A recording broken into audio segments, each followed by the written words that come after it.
So if you're either new to sewing and are intimidated by using patterns, or you don't want to keep spending money on patterns, this video is for you. I'm going to show you how I traced this t-shirt and made this t-shirt I'm wearing here. These days buying patterns for sewing can be really expensive. Unless you live in the USA and can get the super cheap deals, everywhere else it is quite expensive. And if you use the indie patterns, then it can get really expensive really quickly, especially if you're anything like me, when I talked about in my last video how I'm a bit of a magpie for patterns. So this is a super quick, super easy, money saving skill that you can learn and you can replicate over and over again. Who doesn't need lots of t-shirts, or any garment for that matter?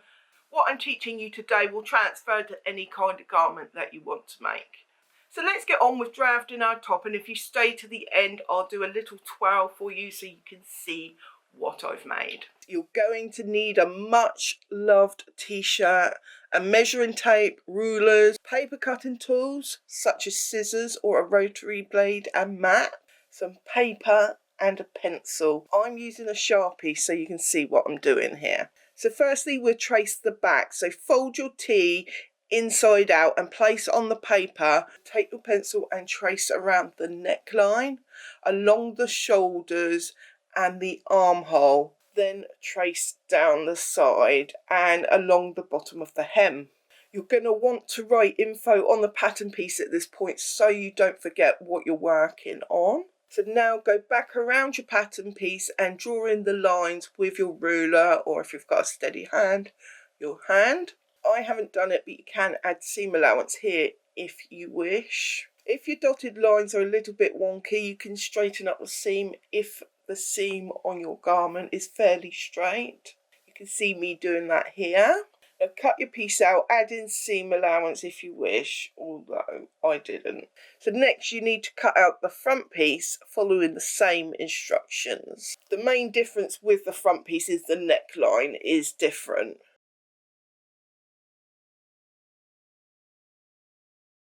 So I'm measuring my neckline lower. I think I measured it 3 inches lower. So I measure lower and then create that same or similar curve up to the shoulder line.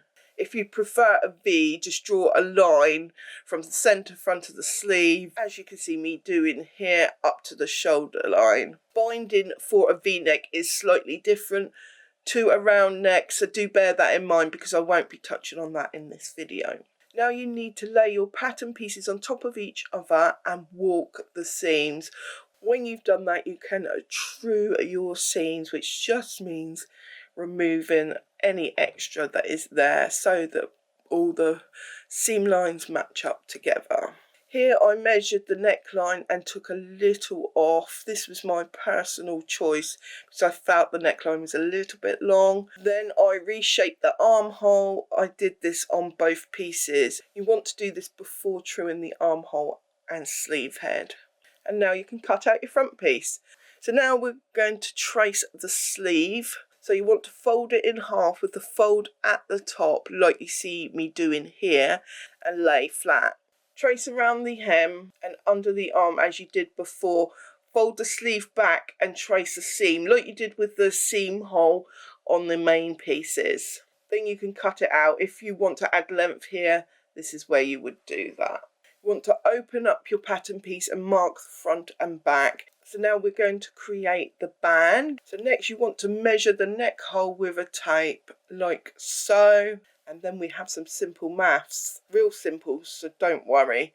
So you want to take the length of your neckband, mine's 27, work out 20% or divide it by 5, you get 5.4. This is dependent on the fabric you use. A stretchier fabric, you will want a bigger percentage, a less stretchy one, less of a percentage.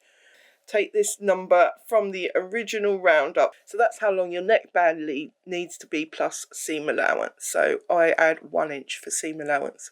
Then you want to cut a rectangle this length by how thick you want it. For neckbands, I generally do 3/4 of an inch wide. So I cut 2 inches. That's 2 times 3/4 of an inch, which is 1.5 inches.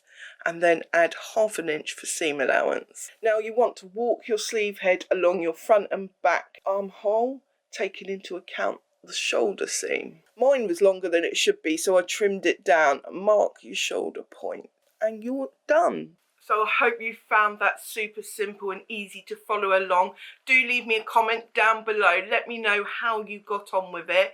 If you're needing a tutorial to sew the top up, then do check out my Laundry Day Tee Sew Along. Although it is a different pattern, the process is exactly the same. It's basically a t-shirt dress, so that should help you out. If you like this video and you'd like to see more like it, do hit that subscribe button down below. If you'd like to support me further, I do have a coffee account and you can join my membership if you like.